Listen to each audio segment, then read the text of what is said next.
out today. And thanks to all of you for getting this coalition together, because this is so important for our community, and this is so important for our youth and our next generation. One may be asking, like, what does a fighter pilot and running for Congress have to do with prevention of substance abuse, right? What's the connection? Obviously, shooting the 30mm, flying the A-10, against the Taliban and Al-Qaeda doesn't have a lot to do with prevention for youth of substance abuse.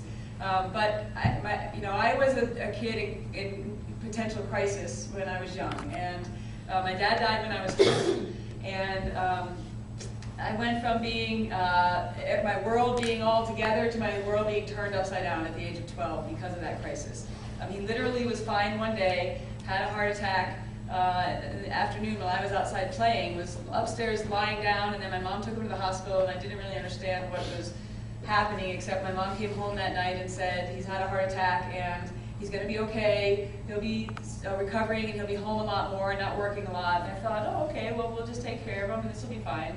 And then I was woken up in the middle of the night at 3 in the morning by my brother saying that my dad had basically said he was going to die and he wanted to see his children. And the doctor said, sir, you're fine, you're stable. He said, I'm going to die and I want to see my children now. So in the middle of a torrential rainstorm, my brothers drove us to the hospital. It was a very confusing time for me as a 12-year-old. I spent time with my dad. I didn't know he had said that until later, but I spent some time with my dad just thinking I was visiting with him because he was going to be okay and he'd be coming home soon. And in our short meeting that we had, where we talked about a lot of mundane things like swimming and school and other things, he told me to make him proud. And the things that I've done in my life is from the fire in my belly that I've had, but also through a lot of turmoil too, to kind of come to realizing that every day could be your last, and you need to make it count, and you need to make a difference. But as a 12-year-old, that's also a period of crisis, and we have a lot of our youth right now that are vulnerable to substance abuse because they've been through some sort of crisis. Either their parents are divorced, or they've lost a parent, or they've had a single parent family their whole time, and so they're missing a strong parental involvement from 2 parents, or some other horrible thing happens to them, children are abused, crimes happening to them, whatever it is. There's a lot of our young people who are in crisis. And I can say firsthand, looking back on myself, that you're vulnerable when you're in crisis, and you really could go in a direction of substance abuse, of getting in trouble, or you could go a direction of continuing to work through the grief and becoming a healthy member of society.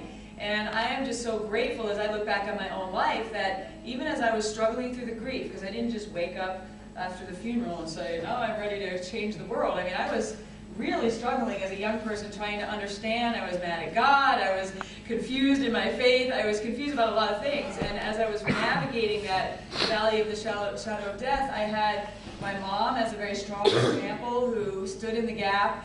She went back to school, and then she dedicated her life to being an educator. And she was a very strong example, and still a very strong example to me at home. And I had the church, and I had my school and my teachers who were very much helping me as I was navigating that valley to make sure that I wasn't going to fall off the deep end, because you're in that very vulnerable time. So I look back and I think, man, I mean, that could have gone either way just because of the own crisis that I experienced in my own life. I went off to the Air Force Academy at the age of 18 and hit the ground running, and spent many years now just very much focused on military service and serving my country, becoming a fighter pilot, getting my education and all those things. And in the military, as a young officer, we're a little isolated. I mean, we do have troops that are struggling with substance abuse, but we're a little isolated, I think, from the whole of society and what some of those problems are with the rest of society, because obviously we have very strong standards. If anyone does have a substance abuse issue, drugs are kicked out right away. They just disappear from work, and everybody moves on to do the mission because they're no longer able to serve. And those that maybe have an alcohol problem, again, they're either going to have to go through some sort of program in order to continue to serve, or they're going to leave. So we're not exposed to it very much, especially as a young officer. But when I first came to Tucson in 1994, a couple of years later, I was introduced to Teen Challenge. How many of you guys know what Teen Challenge is? It's just an incredible international ministry that's really making a difference on this front. Faith-based, drug and alcohol. It's Teen Challenge, but actually most of the programs are for adults. They do have programs for youth, but actually most of their programs are for adults. And it's a faith-based system, and I think, I want to say, they keep studying it, but they have about an 86% cure rate, for lack of a better word, but 86% of their participants are not lapsing back into substance abuse, which is an extraordinary number for those who do this for a living. It's a very successful program, faith-based program. I met the directors, Snow and Liddell Peabody. They came out to the base one day. I was, helping out. I would do the music at the chapel, and they came out and their choir sang at the chapel, and they were doing an offering. And so I was exposed to this ministry for the first time, and I became just very convicted to learn more about the ministries. I was seeing the lives of these people singing in the choir, the men, the women, the girls.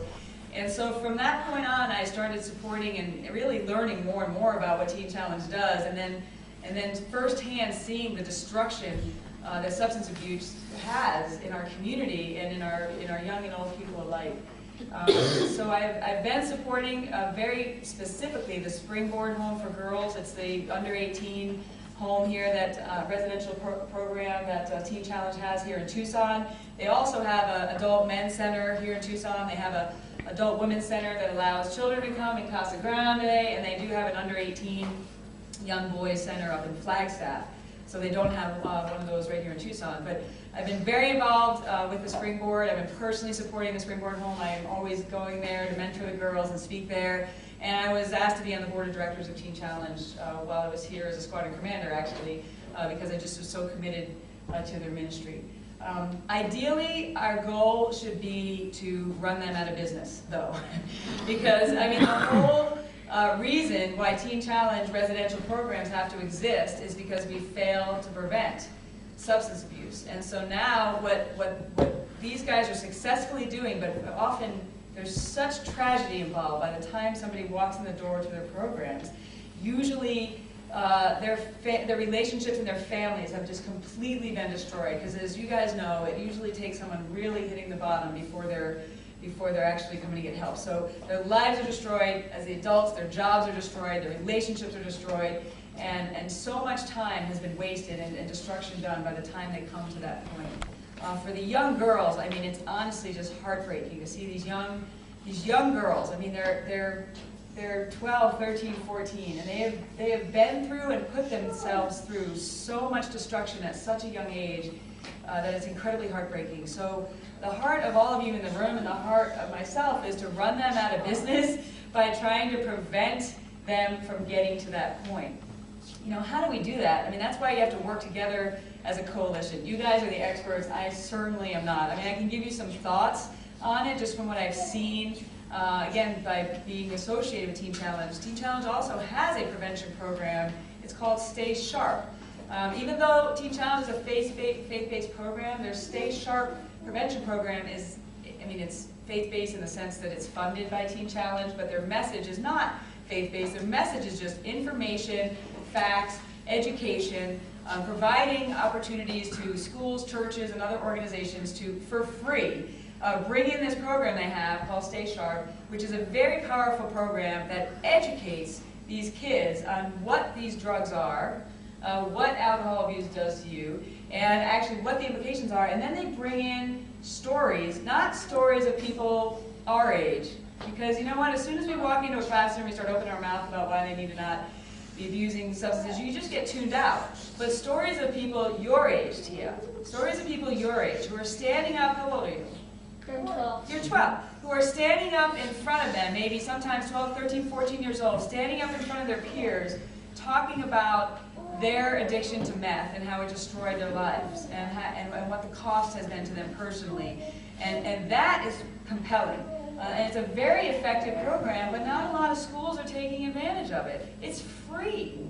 It's free. And the impact is very, very powerful. And some of the reason, when I talk to the leadership, why do you think that is? Some of the reason that I think this aversion to, well, you really are faith-based, so somewhere there's subliminal messages that you're trying to evangelize us somewhere. It's maybe in the small print, but I mean, honestly, their heart is really to prevent substance abuse. And so it's just not the case, And so a lot of, I think, the public organizations or, schools are just not wanting to associate with them. Another very sad story that the head of the Springboard Home, Terry Ferrari, told me when I was speaking to her recently. She was talking to a school official. I won't tell you where, and I won't tell you who, and I won't tell you what school district. But because we don't only have kind of the DARE programs, the types of stuff that sort of intervenes at an early age, these guys, the Stay Sharp has been going into some of the high schools, but usually by the time you're getting to high school kids, it's almost too late for those that are vulnerable. And so this school official basically said, look, the kids that are going to do drugs, abuse, substance abuse, they're just going to do it. You can't stop them. And they're going to do it, and they're going to do it for their whole life. And this is like a school official. And so, with that kind of attitude, no wonder why we're failing. No wonder why we're not really leaning into prevention programs in order to make sure we're catching the kids before they're falling off the cliff and we're saving their lives. If that's the attitude we have of those that are responsible for the kids when they head off to school, then that's certainly part of the problem. So, what do I think would succeed here? Well, what you guys are doing is exactly, I think, the right way to go. Because we have a lot of faith-based, community-based, and other people who care a lot about this, but just like when the government tries to do something with a bunch of different agencies, everybody's sort of doing their own thing, and if you're not coordinating and working together with the limited resources you have, especially nonprofits, who usually have very limited resources, we need to coordinate and collaborate amongst each other, right? Like we have to come up with a unity of effort. It's a military term. If we have unity of effort, then we can use the limited resources that we have effectively instead of sort of stepping on each other or duplicating, or there's gaps because a lot of different people who care about this, we all have the right intention, but we're just not doing it very efficiently, if that makes sense. So I think a unity of effort in a coalition like this really makes a lot of sense. The other thing when you bring people together is you share best practices, right? You learn from each other because, again, Teen Challenge has got there, this is how we're doing Stay Sharp, but if there's another organization that's found something to be a little more effective and you can talk to each other, you can learn, and then everybody can get better at their prevention activities. So I think that's really a critical thing, that there's more collaboration and coordination so that we have unity of effort. I know I'm preaching the choir, but you guys all know the parental involvement is really the biggest thing. I mean, you can do things in the church if they're going to church. You can try and do some things in the school, but the bottom line, if the parents are not involved, and the parents do not know what their kids are doing, or the parents are abusing drugs themselves in many cases, then this is what sets a kid up to be very vulnerable. I mean, as you know, there's parents who are on all parts of this spectrum.